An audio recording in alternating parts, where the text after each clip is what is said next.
What's going on, YouTube?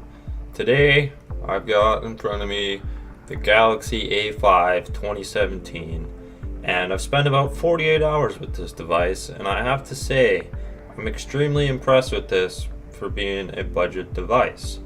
This thing is super snappy. I haven't seen any lag on it yet whatsoever. I've played high-end games like Oddworld, Stranger's Wrath, Need for Speed Most Wanted, Asphalt Extreme. I've internet browsed like crazy on here, YouTube, everything, and I am loving this for being a budget phone. I haven't had any problems or hiccups. The build quality is supreme. It's got the metal and glass design on it, and it's just looking really nice. It's very stealthy.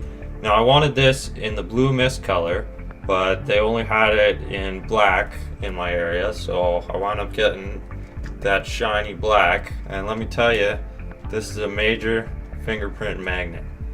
Fingerprints all over this thing easily. So that's one thing I don't like about it. But one thing I have to note is that the speaker on this, it's not the best, but it's in a good position. So when you're holding it in landscape, you're not going to block it. It's just in a very good position. So we got our power button on the side here, and we got our volume rockers. These are nice and tactile, nice clicky buttons, no problems there. And then we got a nice clicky home button as well, which also doubles as a fingerprint scanner. Now this does have the backlit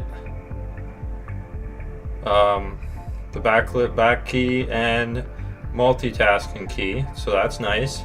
And then on the bottom here we got our 3.5mm headphone jack and our USB Type-C charging port. Now this is awesome because usually on a budget phone you're not seeing USB Type-C, so this is a nice step up with the USB Type-C.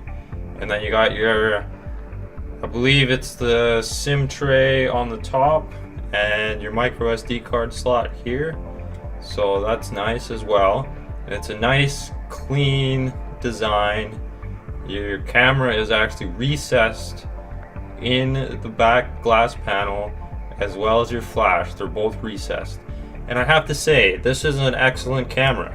The video that I put up yesterday was actually shot on the Galaxy A5 camera, and that was the S7 Edge versus the LG G6 benchmark battle. So if you want to check out the video performance of the Galaxy A5 2017, go check out that video.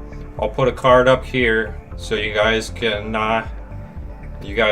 click on it and check out that video.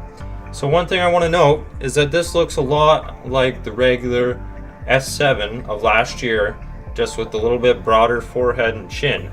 So here I have the S7 Edge from last year, and the design language is very similar. It's got a very premium feel to this budget handset, which is awesome.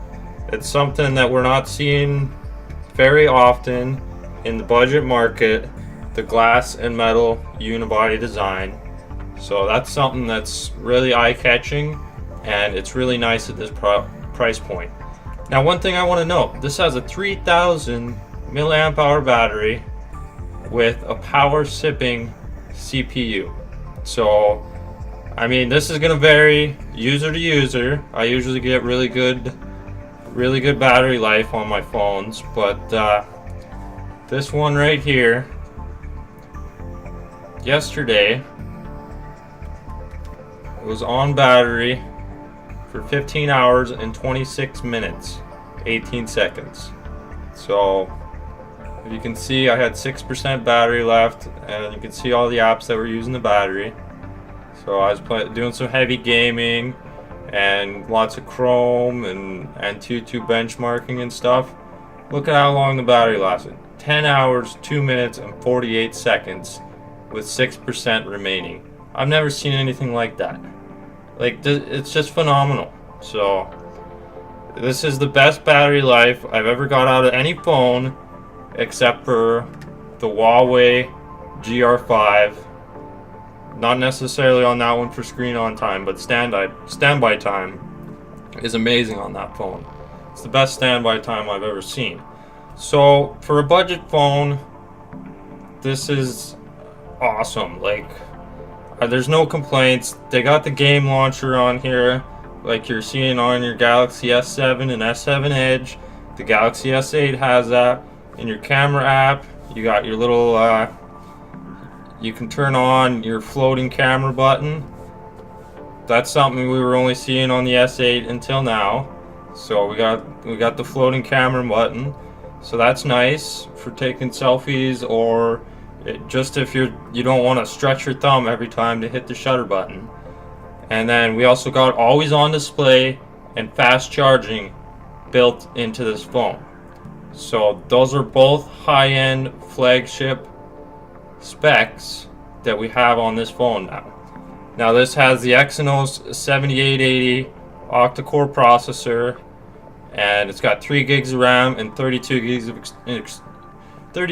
of internal storage. So that's a nice added bonus at this price point. And one thing I also want to note is that it feels like you're using the regular Galaxy S7 from last year. You'll never notice any lag on this, and I mean, it's just phenomenal. Now this is a 2017 phone, so in my mind we should be running Android 7.0. However, look at that, Android 6.0.1. So it's a little bit behind on the Android version, which, I mean, it's not really a bad thing. We got the same notification shade pretty well as Nougat, and the same general settings as we get in Nougat. So it's not really a bad thing, but I would like the battery performance increases that we get on Nougat. Now, overall, this phone was definitely worth the price. It's definitely worth going for if you don't want to spend the big money on the S7. It's not going to beat your S7. I'll give it that. Like, it's a budget phone. It's got budget specs as far as hardware goes, but it is a very worthy budget phone. It's nearing on flagship status. So this has been my 48-hour impressions of the 2017 Galaxy A5. If you like this video, please like and subscribe, and stay posted for my full in-depth review of the Galaxy A5. I'll be benchmark battling this phone and just going all in, showing you guys what this phone's actually capable of. Now, thanks for watching, and we'll catch you on the next one.